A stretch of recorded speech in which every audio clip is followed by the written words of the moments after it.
사자성어 중에 용두삼이라고 하는 말과 유종짐이라고 하는 말이 있어요. 두 사자성어는 서로 다른 시작과 결론을 나타내는 표현입니다. 용두삼이는 용의 머리와 뱀의 꼬리라는 뜻이죠. 다시 말하면 시작은 그럴듯하게 시작하지만 끝이 흐지부지 돼버린다, 이럴 때 쓰는 사자성어가 용두삼입니다. 반면에 유종짐이라고 하는 말은 아름다움이 있는 끝이다, 이런 뜻입니다. 처음 맡은 일을 끝까지 잘해서 좋은 결론을 맺을 때 쓰는 말이 유종짐이라는 사자성어입니다. 그런데 우리의 신앙도 용두삼이 같은 신앙이 있고 유종짐이 같은 신앙이 있습니다. 처음에는 아주 화려하게 신앙생활을 출발하지만 끝이 흐지부지 돼버리는 그런 신앙의 사람이 있고요, 반면에 처음 맡은 일을 끝까지 잘해서 좋은 열매 결실을 맺는 그런 성도들이 있어요. 오늘 이 예배에 같이 참여한 여러분은 용두삼이의 신앙이 아니라 유종짐이의 신앙이 되셔서 주님 앞에 섰을 때 잘했도다, 착하고 충성된 종아, 이 음성 듣는 주인공들 되시기를 축복합니다. 그러면 용두삼이의 신앙과 유종짐이의 신앙의 그 차이점, 그건 무엇일까요? 신앙의 여정 속에서 하나님의 유무입니다. 즉 내가 하나님 안에 있느냐 하나님 밖에 있느냐, 내가 주 안에 있느냐 주 밖에 있느냐에 따라서 신앙의 결과는 완전히 달라지게 되는 것이죠. 오늘 본문은 우리가 너무도 잘 아는 탕자의 비유의 일부분입니다. 누가복음 15장을 시작하는 1절부터 이렇게 성경이 시작합니다. 모든 세리와 죄인들이 예수님의 말씀을 들으려고 가까이 오더라. 예수님이 공생애를 시작할 때에 죄인들과 세리들이 막 예수님께 가까이 와서 말씀을 들으니까 그 당시에 신앙생활 잘한다고 생각하고 하나님을 잘 경외한다고 생각하는 바리새인들과 서기관들이 2절 이하에 보니까 수군수군 되더라. 즉 나사렛 예수가 뭐야, 선지자라고 하면서 메시아라고 하면서 죄인들인 것도 모르나 봐, 이렇게 수군수군 되는 거예요. 비방하는 거죠. 거기에 대해서 예수님은 누가복음 15장에 보면 세 가지 비유를 들어서 하나님의 마음, 하나님의 사랑을 전해주고 있죠. 첫 번째는 잃은 양의 비유입니다. 어떤 사람이 양 100마리가 있는데 그 중에 한 마리를 잃어버렸다. 99마리를 우리에 가두고 한 마리를 찾아 헤매다가 찾은즉 어깨에 메고 와서 너무 즐거워서 잔치하지 않겠느냐.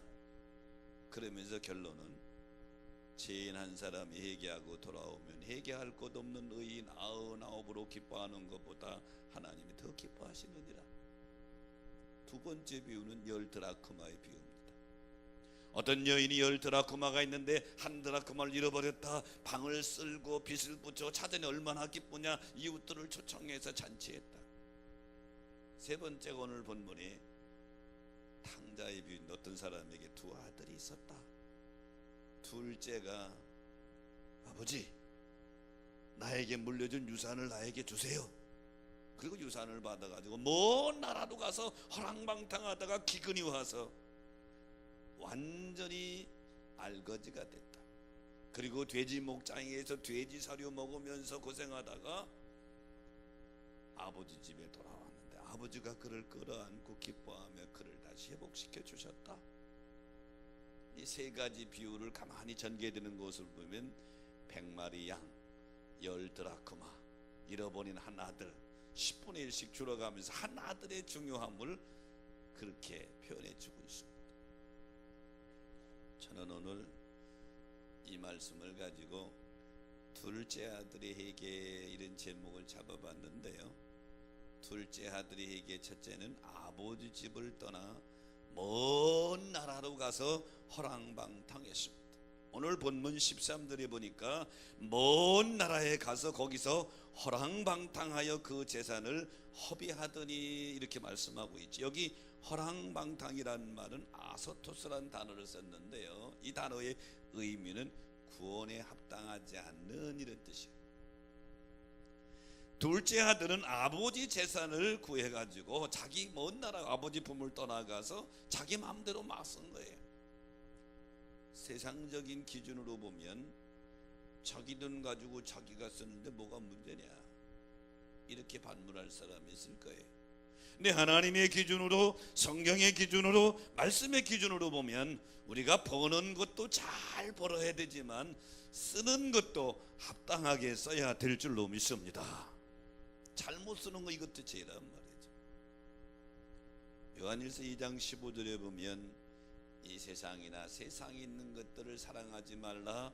누구든지 세상을 사랑하면 아버지 사랑이 그 안에 있지 않는다. 내가 가진 거 가지고 세상을 사랑하면서 향락을 누리며 살아가는 것, 내 맘대로 내 돈 가지고서는 뭐 잘못이냐? 그게 아니요. 성경적으로 하나님의 입장에서 볼 때 그게 죄라는 거예요. 창세기 4장 16절에 보면 가인이 여호와를 앞을 떠나 에덴 동쪽 롯 땅에 거둬. 하나님 앞을 떠나는 게 죄예요. 하나님을 떠나는 게 왜 죄냐? 하나님을 떠나면 하나님의 통제를 받지 못해요. 자기 이성과 양심을 따라 살아가는데 그 이성과 양심을 누가 주장하느냐? 원수 마귀 사탄이 주장하니까 타락할 수밖에 없다. 탕자는 아버지 집을 떠난 거기, 아버지 집이 바로 하나님의 집이요, 하나님을 떠나면 타락하게 돼 있는 거예요. 어떤 일이 있어도 아버지 집을 떠나는 일은 없게 되시기를 축원합니다. 역대하 16장에 보면 남유다의 3대 왕인 아사 왕의 마지막 부분이 나옵니다. 아사 왕은 자기 아버지 아비야가 죽은 이후에 왕위에 즉위를 하는데, 즉위의 척도에는 아주 하나님의 기쁨이 됐어요. 하나님 보시기에 정직히 행했고 우상을 다 깨뜨리고 백성들에게 하나님의 말씀 율법을 지키라고 명령하고, 그리고 구수의 100만 대군이 침략에 왔을 때 온전히 하나님만 의지해서 그 전쟁의 대성을 거두고, 그때 하나님이 아사에게 평안을 주시고 유대 나라에게 형통함을 주셨다. 성경은 그렇게 기록하고 있어요. 아사의 승리한 모습이죠. 성공한 모습입니다. 그런데 아사가 하나님을 떠나는 것이 있는데 북이스라엘이 쳐들어옵니다. 북이스라엘 왕 바하사가 침략하게 되니까 하나님을 의지했던 거 다 잊어버리고,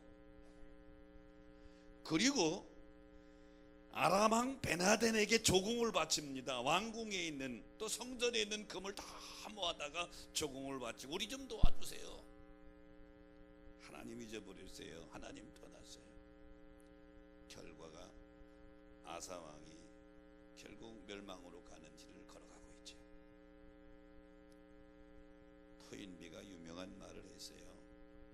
성공한 자는 그 성공으로 망한다. 우리가 성공했을 때, 신앙생활을 잘한다고 했을 때, 우리가 삶에서 좀 승리한다고 했을 때, 성경은 선줄로 생각하는 자는 넘어질까 조심하라고 그랬죠. 아사왕은 처음에는 그러다가 후에 또 하나님을 떠나는 그런 모습을 보게 되죠. 오늘 이 예배에 참여한 여러분, 어떤 일이 있어도 이 탕자가 바로 뭐야? 아버지 집을 떠난 것, 하나님을 떠난 것, 그게 바로 타락의 시작인 거예요. 그러면 하나님을 떠난다고 하는 건 뭐냐? 오늘 우리들에게 비춰본다면 하나님 말씀을 떠나는 거예요. 요나서 1장 1절로 3절에 하나님이 요나에게 명령합니다. 너는 니느웨에 가서 복음을 전하라. 저 백성들이 타락하고 멸망하니 너는 복음을 전하라 그랬더니, 요나는 니느웨를 싫어하거든요. 왜냐하면 아소로에서도요, 니느웨가 좀 망했으면 좋겠거든. 니느웨로 가지 않고 다시스로 도망을 갑니다. 하나님 말씀과 정반대로 가. 이게 타락이에요. 4절에 보니까 하나님이 그 앞에 큰 바람을 일으켜 풍랑을 일으켜 요나의 배를 치게 되죠. 하나님을 떠나면 이렇게 되는 것이죠. 유대 이스라엘의 일대 왕이 사울 왕입니다. 처음에는 아주 하나님 앞에 정모섬이지만 후에 사울이 하나님을 떠나는데 사무엘상 15장 26절에 보니까 사울이 사무엘에게 이르되 왕이 여호와의 말씀을 버렸으므로 여호와께서 왕을 버렸다. 하나님을 떠난다고 하는 게 뭐냐? 하나님 말씀을 떠나는 거예요. 오늘 이 예배에 참여한 여러분, 둘째 아들의 탕자의 모습 속에서 우리가 우리 자신을 보면서 어떤 일이 있어도 하나님의 집, 하나님을 떠나는 일이 없게 되기를 축복합니다. 요즘에 이 대한민국에 누가 통계를 뽑았는지 모르지만 그제 글이 가나안 교인이 100만 명이 된대요. 가나안 교인이 뭐냐면 교회 안 나가는 교인. 교인은 교인인데 교회 안 나가.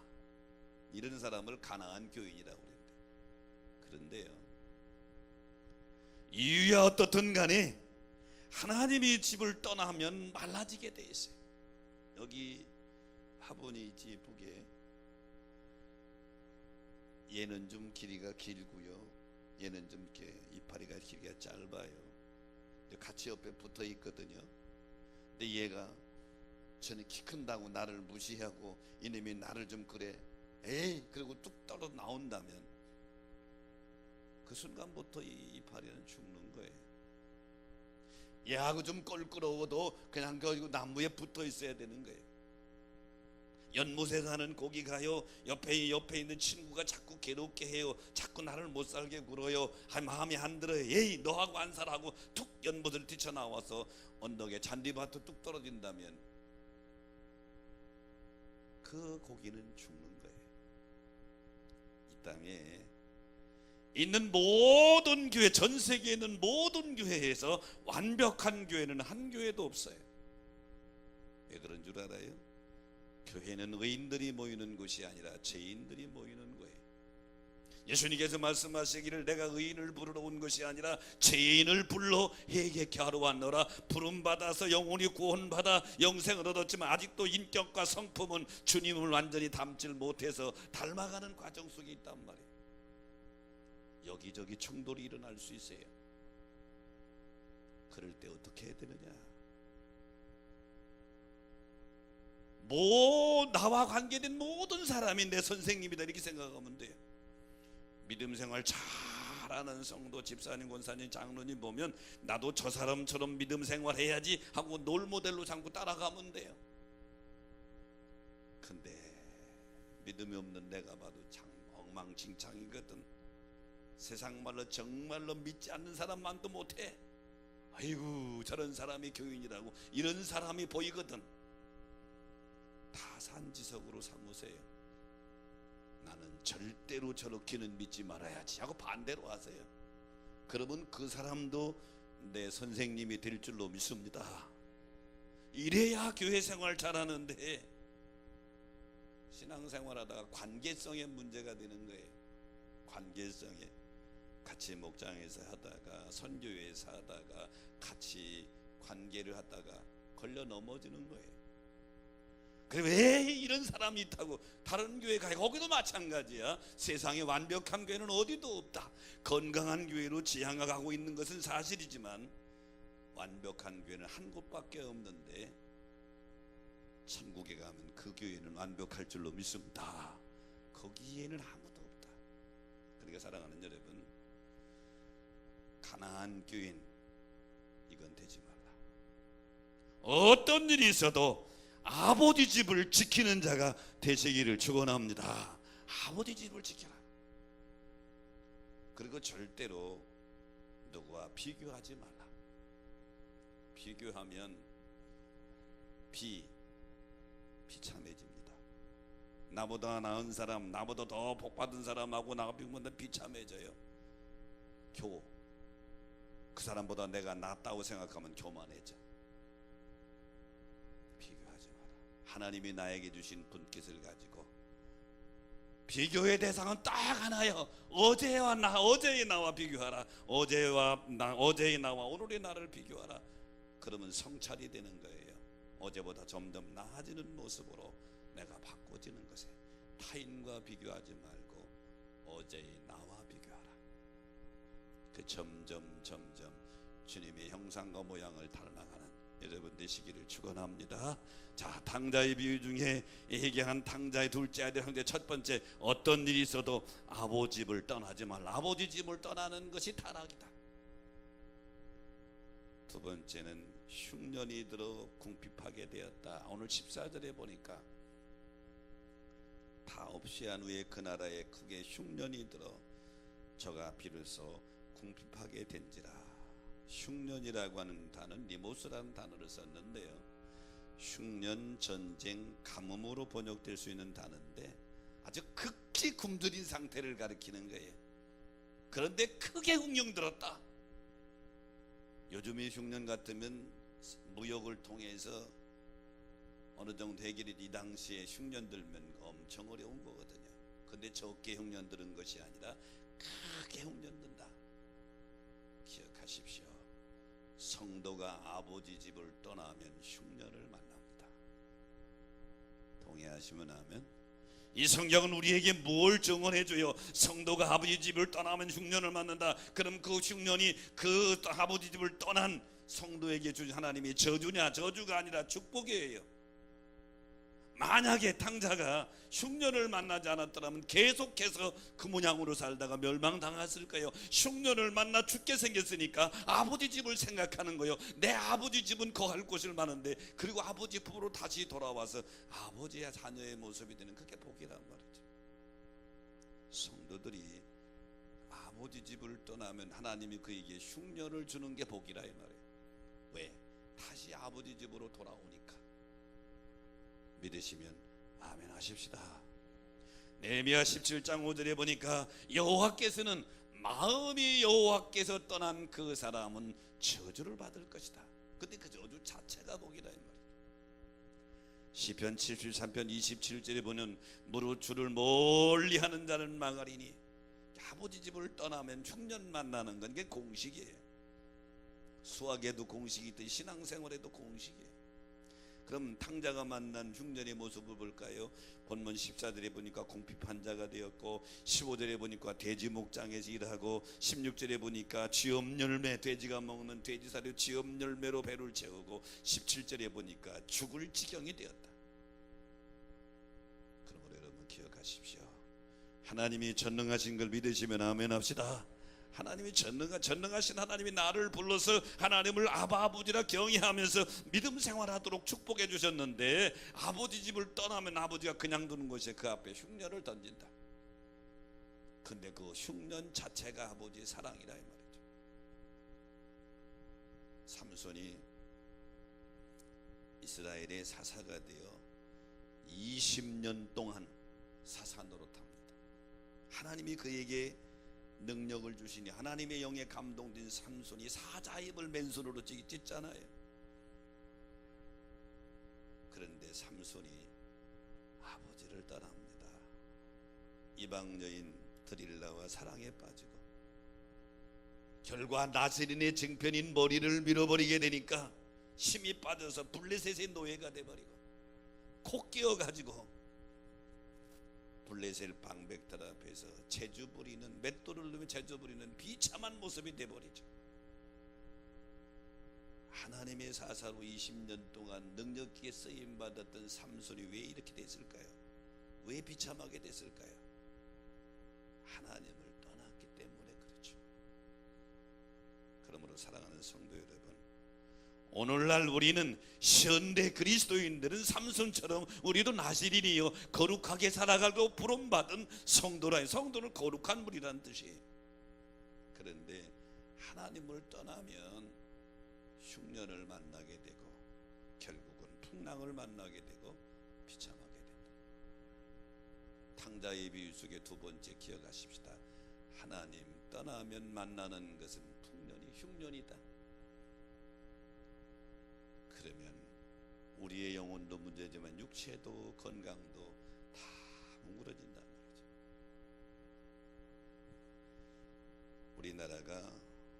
OECD 회원국인데요.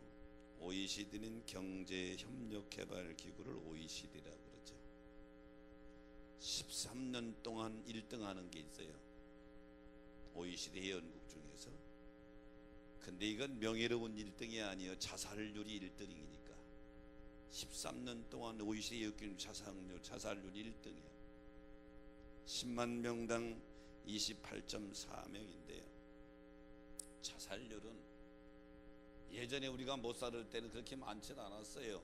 OECD 회원국이 들어가기 전에는 그렇게 많이 자살 안 했어요. 잘 사는데 자살률이 높아가. 그래서 영국의 윌릭대와 미국의 해밀턴대 경제학자들이 삶의 만족도와 자살률을 비교해서 논문을 발표했는데, 미국의 전역에서 무작위로 230만 명을 대상으로 설문을 조사했어요. 삶의 만족도에 대한 설문을 조사하고 각 주의 자살률을 비교해 봤더니 삶의 만족도가 높은 주일수록 자살률도 높아 올라갔어요. 오스왈드 교수는 이 부분에 대해서 결론을 이렇게 내렸습니다. 살기 좋은 곳에서 관계가 단절된 삶은 더 가혹하게 느낀다. 어려울 때 관계가 단절된 것보다 잘 살 때 다른 이웃과 관계가 단절되기가 너무 힘들다. 우리 그리스도인들에게는 경제적인 요인보다도 관계성의 회복입니다. 하나님과 단절될 때 가장 불행감을 느낀다. 오늘 이 예배에 참여한 여러분, 본문에 나오는 탕자가 옛날 이야기가 아니에요. 오늘 우리도 얼마든지 탕자가 될 수가 있어요. 몸은 이 교회에 와 있지만 마음이 멀리 먼 나라로 갈 수 있어요. 마음이 하나님을 떠날 수 있단 말이죠. 그러므로 사랑하는 여러분, 참된 성도는 주 안에 있는 거예요. 하나님 안에 있는 거예요. 말씀 안에 있는 거예요. 교회 안에 있는 거예요. 문제는 많이 있어요. 그럼에도 불구하고 하나님 안에 있을 때 합력하여 선을 이루게 될 줄 믿으시기 바랍니다.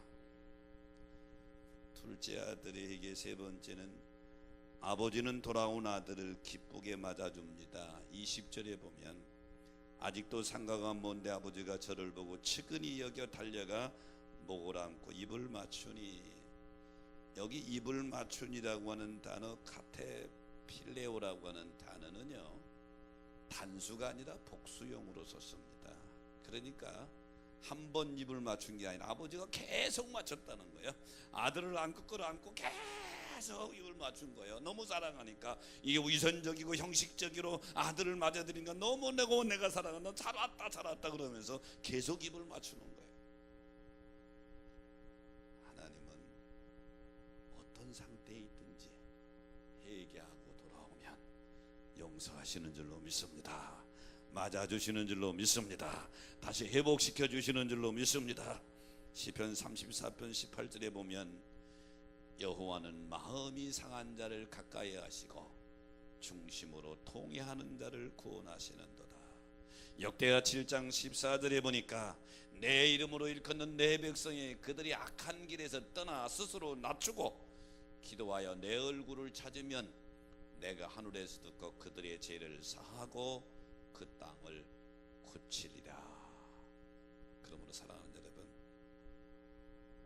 혹시 아버지 집 하나님을 떠났다 하더라도 흉년 만나면 깨달으시기 바랍니다. 깨달으시기 바랍니다. 주님이 나를 돌아오라고 부르는 사인이에요. 그리고 돌아오게 될 때 주님은 용서하시고 다시 회복시켜 주시는데, 오늘 본문 탕자의 모습을 보니까 야, 옷을 갖다 입혀라, 가장 좋은 옷을 갖다 입혀라, 손에 가락지를 끼워라, 신발을 신겨라, 목욕을 시켜라, 야, 큰 소를 잡아 잔치하자. 탕자는 아버지 앞에 아들이라고 할 체면에 내가 가서 노예하리라, 종하리라 왔는데 무슨 소리냐? 다시 아들로 회복시켜 주시죠. 회복의 은혜가 있으시기를 바랍니다. 용서받는 은혜가 있으시기 바랍니다. 회복과 용서의 은혜. 요한복음 8장에 보면 서기관들과 바리새인들이 음행 중에 잡힌 여인을 끌고 와서 예수님 앞에 내팽개치지요. 예수야, 이런 여인은 우리 율법에 의하면 돌로 치라고 그랬는데 어떻게 하겠습니까? 그 당시의 율법은 음행하다가 현장에서 잡히면 즉결 처분한다 이 말이에요. 예수님이 아무 말씀도 안 하시고 땅에다 무언가를 한참 서시다가 일어나서서 너희 중에 죄 없는 자가 먼저 돌로 치라. 양심의 가책을 느낀 서기관도 바리새인들이, 군중들이 다 슬금슬금 도망가 버렸어요.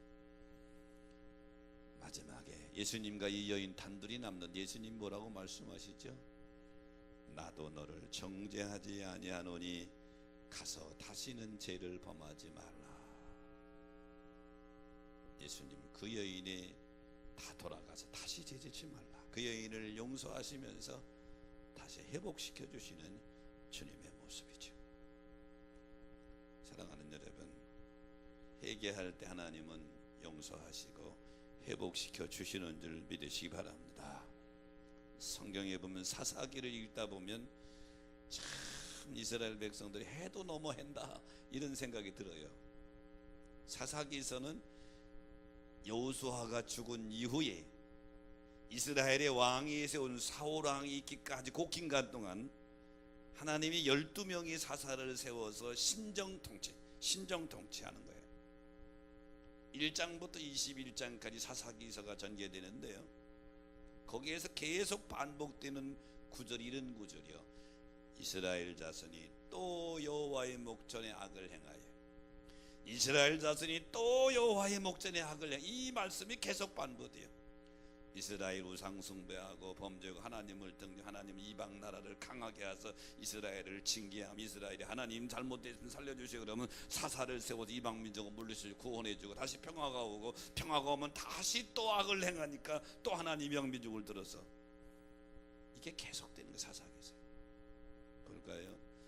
사사기에서 3장 12절 이하에 보니까 이스라엘 자손이 또 여호와의 목전에 악을 행하니 여호와께서 모압 왕 에글론을 강하게 하사 그들에 대적하게 하시매 이스라엘 자손이 모압 왕 에글론을 18해 동안 섬기니라.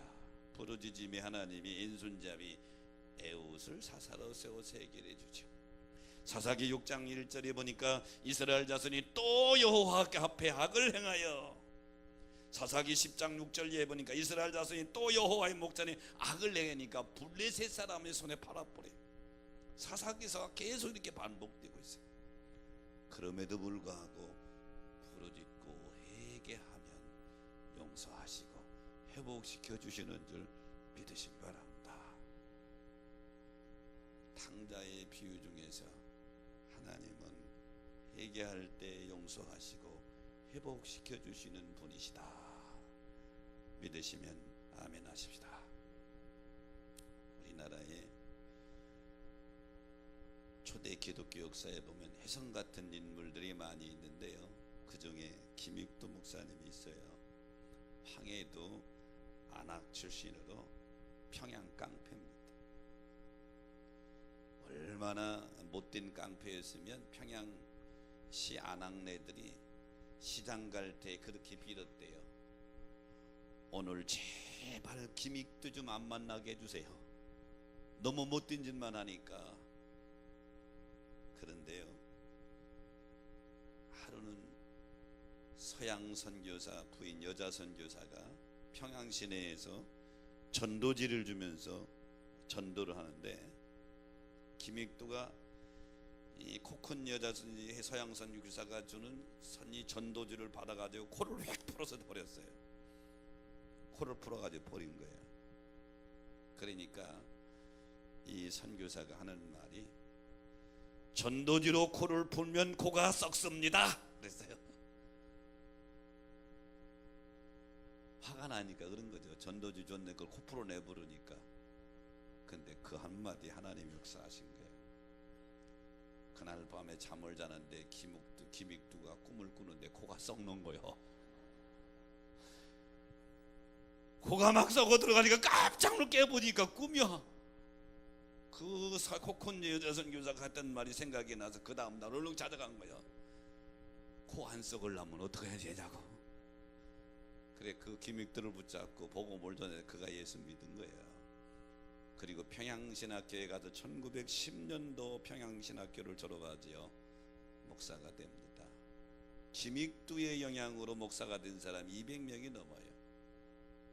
전국을 다니면서 776회나 부흥회를 인도했고요.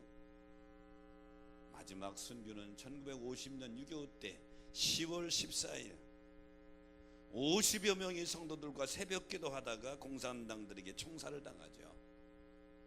깡패 기믹도, 못쓸 사람 기믹도, 제발 오늘은 기믹도 안 만나가려고 해달라던 그 못된 기믹도도 하나님께로 돌아오니까 용서하고 기둥으로 쓰신 줄로 믿습니다. 하나님은 회개하는 자에게 용서해 주시고 회복시켜 주신다. 오늘 말씀을 정리합니다. 우리가 믿음 생활할 때에 오늘 둘째 아들 탕자의 모습은 멀리 있는 게 우리가 될 수 있어요. 여기서 꼭 기억합시다. 아버지 집 하나님의 집을 떠나는 그 자체가 타락이다. 아버지 집을 떠나 타락하게 되면 반드시 흉년을 만난다. 비참하게 되어버린다. 하지만 거기서 깨닫고 돌아오면 회개하면 용서해 주시고 다시 회복시켜 주시는 줄로 믿습니다. 이 말씀 기억하시면서 여러분 일생 동안 아버지 집안에서 멋지게 믿음 생활하다가 주님 나라의 주인공 되는 유종진미의 신앙의 주인공들 되시기를 주의 이름으로 축복합니다.